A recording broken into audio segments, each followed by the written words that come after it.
I got asked this question by Muktobro, I think. He said, I have a question for you. It might sound weird. Do you think that China can be prosperous in post-Xi Jinping era, or will it end up like the USSR by choosing a bad leader? And that's a great question, actually. It's one I've asked myself many times, and it's best answered, I think, by taking a look at the career path and the checks and balances that are currently in place. Xi started his life as a princeling, there's no doubt about that, so his early years were quite privileged. However, when he was in his teens, his father was subject to Mao's wrath and fell foul of the Cultural Revolution. Xi Jinping himself went off to the villages to start at the bottom and learn how to live and work as a peasant.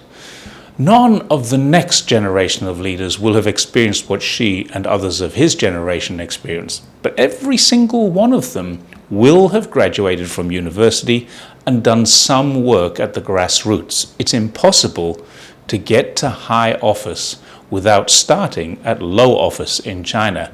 No one gets in just by being related, although there's almost no doubt at all that powerful people would pull strings to get their sons or daughters back to the mainstream as soon as possible. I'm sure that happens. That being said, they will come back with a view of how real people live and work.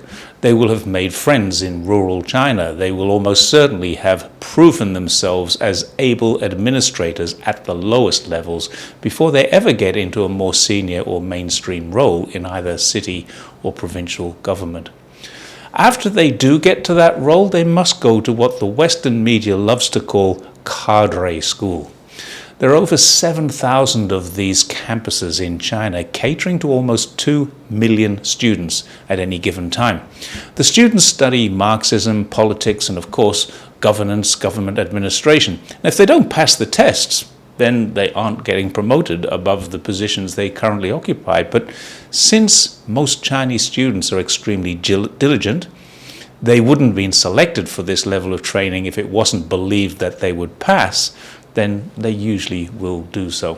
So now these young people who get promoted into the higher echelons of mid-level management and the junior ranks of senior management are both experienced in the role, they're qualified in the reasoning behind the roles they have, and they have a proven track record of success, which means they've been selected now for higher office. But even then, it's not a given. The previous process is one of selection, but to gain higher office, they cannot ascend unless they've been elected by a panel of both their peers and their subordinates. In other words, they must be both competent and popular. So if there are two people going for the job and they're equally as competent, then probably the more popular candidate will get the job. That's the way elections work, isn't it? There is the specter of corruption. This hangs over China. There was a huge problem until Xi Jinping came to power. He literally stopped most of it overnight. Lavish meals were the first things to go. People who continued with them were very easy to find and were either rooted out or corrective measures were taken. And this is part of the reason why people were so worried about Xi's rise to the top job. He was destined to make many changes, and corruption was a deep-rooted and accepted part of the system which successive leaders from Mao onwards have long fought to combat. A new department, the Central Commission for Discipline Inspection, specifically reporting to Xi's office, is elected every 5 years by the National People's Congress. So they're supervised by the elected representatives of the people, making them very hard to be corrupt themselves.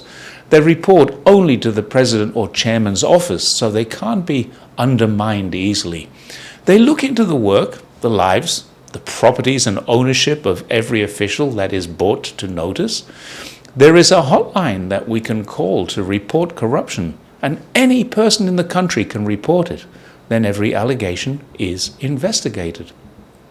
That's not to say that a person who is corrupt can't reach high office in China. It's possible they might, because they may not be corrupt until they do.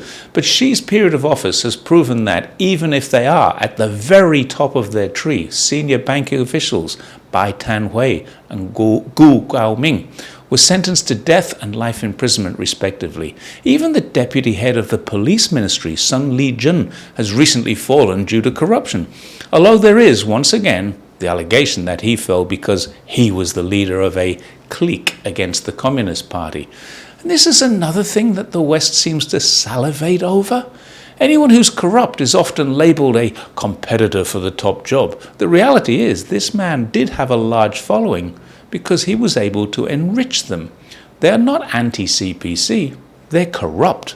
They used the power and authority given to them by the system that they were part of to enrich themselves at the expense of ordinary Chinese people.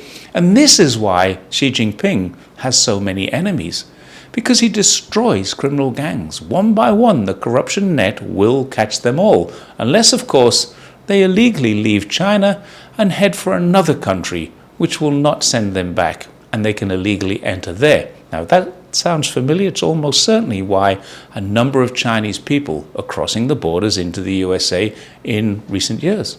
Corruption will always exist where there's power and authority. However, these checks and balances will usually prevent one or more of them from getting into high office.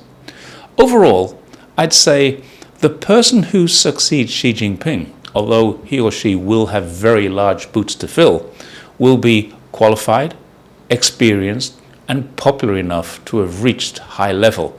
That person will also have a long track record of successes in progressively senior posts before arriving in the Politburo and being selected from there to replace Xi Jinping. I'm fairly confident they will do at least as good a job, so I hope that answers the question. If you have any comments on this, please feel free to add them, because so many people misunderstand this process, and I would be very happy to share what information I have and where I get my information from. Please don't be afraid to ask, and I'll see you next time. Bye for now.